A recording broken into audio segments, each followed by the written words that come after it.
ये इस वक्त हम कुटन में हैं। कुटन कोई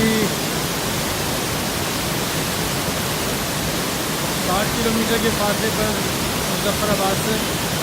बहुत ही खूबसूरत जगह, चारों तरफ वादी और फिर इसमें ही आबशार, नियाग्रा फॉल की तरह के आबशार लगते हैं। अच्छा खासा रहते हैं यहाँ पर टूरिस्ट का, लोग अभी भी बहुत आ रहे हैं।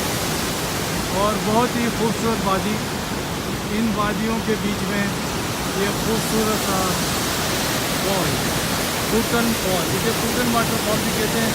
कुटन यहाँ पे क्योंकि कुटन के नाम से रेस्ट हाउसेज हैं, इसका नाम कुटन रेस्ट हाउस है। एयरपोर्ट मार्ग बहुत ही खूबसूरत जगह है और यहाँ से जाने का दिन नहीं करना। एरिया का शोर, एरिया का म्यूजिक बहुत खूबसूरत है, अंदर का डिस्प्ले बहुत ही खूबसूरत है।